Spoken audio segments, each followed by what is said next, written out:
महाराष्ट्राला झालेला सर्वात मोठा फिवर, महाराष्ट्राला झालेला सर्वात मोठा फिवर, त्याचं नाव येडट्टीवर, त्याचंच नाव येडट्टीवर. जय जाऊ मित्रांनो, मी Deepak Kadam. SMS Maharashtra YouTube channel मध्ये आपले सहर्ष स्वागत आहे.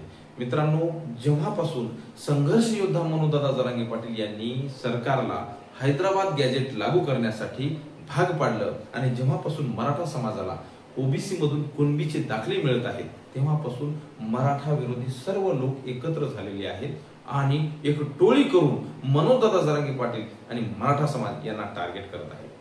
मनोजदादाला यांच्या विरोधात बोलायची गरजच नाही हो, त्यांना उत्तर देण्यासाठी मराठा सेवक प्रत्येक जिल्ह्यातला तालुक्यातला समर्थ आहे. त्याच्यासाठीच मी पण एक छोटीशी कविता केलेली आहे, ती तुमच्या समोर सादर करतो. आवडली तर शेअर करा आणि कमेंट मध्ये मला कळवा की कशी वाटली ती. महाराष्ट्राला झालेला सर्वात मोठा फिवर, त्याचं नाव येडट्टीवर, त्याचंच नाव येडट्टीवर. मनोजदादाचं नाव लिहून घेतो म्हणते फाशी, मनोजदादाचं नाव लिहून घेतो म्हणते फाशी. यार घ्यायची तर खुशाल घे, तुझ्या हाडाची करतो आम्ही काशी, तुझ्या हाडाची करतो आम्ही काशी.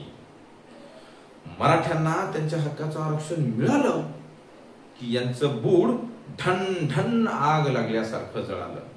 कुणाकुणाचं ते बघा. एकाच्या हातात काँग्रेसचा हात, दुसऱ्याच्या हाती कमळे. एकाच्या हातात काँग्रेसचा हात, दुसऱ्याच्या हाती कमळे. अडचणीत येतात जेव्हा चंद्रासारखे बावनकुळे, त्यांच्या मदतीला हा सर्वात पुढे पळे. कशामुळे? दोघांची नाळ व जात एकच असे हे कुणालाच कसे न कळे. यांचे खायाचे व दाखवायचे दात वेगवेगळे, यांचे खायाचे व दाखवायचे दात वेगवेगळे. गुपित मदत करतात नाना पटोळे. म्हणून तर झाले महाराष्ट्राचे पार वाटोळे, महाराष्ट्राचे पार वाटोळे.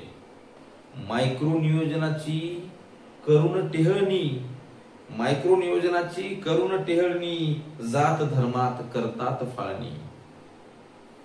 विरोधी जनमताची झाल्यामुळे वाटणी, SC ST OBC ची नेहमीच होते हेटाळणी, नेहमीच होते हेटाळणी.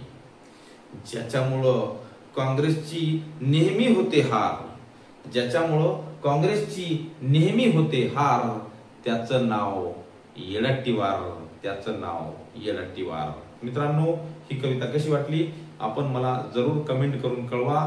आवडली तर जास्तीत जास्त शेअर करा आणि चॅनलला सबस्क्राईब करायला विसरू नका. जय जाऊ, जय शिवराय. धन्यवाद.